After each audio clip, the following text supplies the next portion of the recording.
Армысыздар, қымбатты әріптестер, желі оқырмандары, отан қорғаушы азаматтар.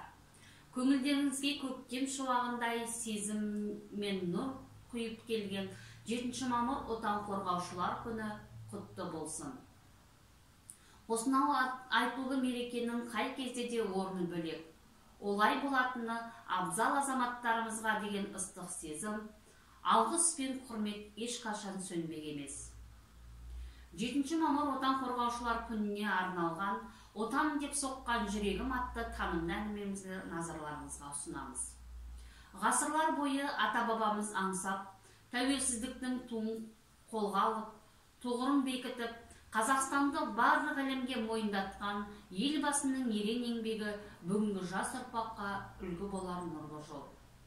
Отанды сүю өркениеттіліктің бірінші белгісі дейді ұлағатты ойдың авторы Нұрсұлтан Назарбаев. Ал ел ертеңі саналар жастарды қолдау, оларды патриоттық рухта тәрбиелеу, елбасы тұлғасы үлгі етер ерен тұлға. Туған жерге, елге деген сүйіспеншіліктің түп тамыры не деп ойлайсыздар?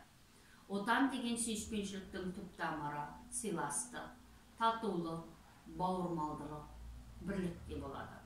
Отанды, туған жерді сүю адам өміріндегі ең бағалы құндылық. Отаншыл болу ең алдымен өткенді білу.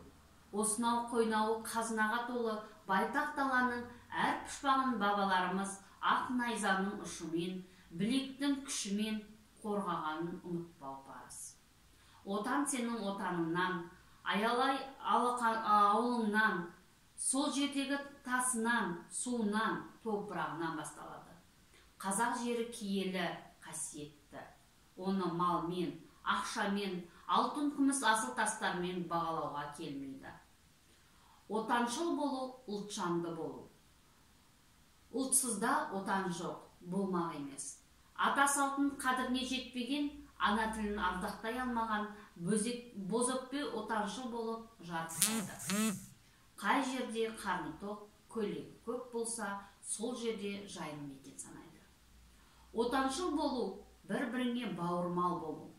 Жақыныңды жаттай сыйла, жат жанынан түңілсін дейді дана халқымыз. Біріңді қазақ, бірің дос, көрмесең істің бәрі бос дейді кемеңгер Абай атамыз. Ынтымағы жарасқан елді көргенде жаудың құты қашады. Бірлігіміз барда тас қамалдай беріппіз. Қай кезде де азаматтардың өз отанының алдында парызы болады. Азаматтың қасиетті борышының бірі отан алдындағы парызды өтеу. Кез келген адам бейбіт заманда да отанын қорғай алады. Ол дегеніміз қолға қару алу емес, өз отанының білімді, өркениетті, салауатты перзенті болу. Отан үшін отқа түс күймейсің деген екен батыр Бауыржан Момышұлы. Ол отан үшін еткен еңбегін ешқашан зая кетпейтіндігі.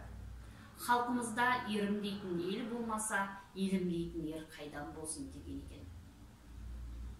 Жастар өз отанының нағыз патриоты бола алу үшін үлкендер де өз соңына ерген ұрпағын дұрыс тәрбиелеу керек. Отаным маған не бересің деп емес, отаным мен саған не бере аламын деп өмір сүру керек екен. Сонда елімізде әрқашан бейбітшілік болады.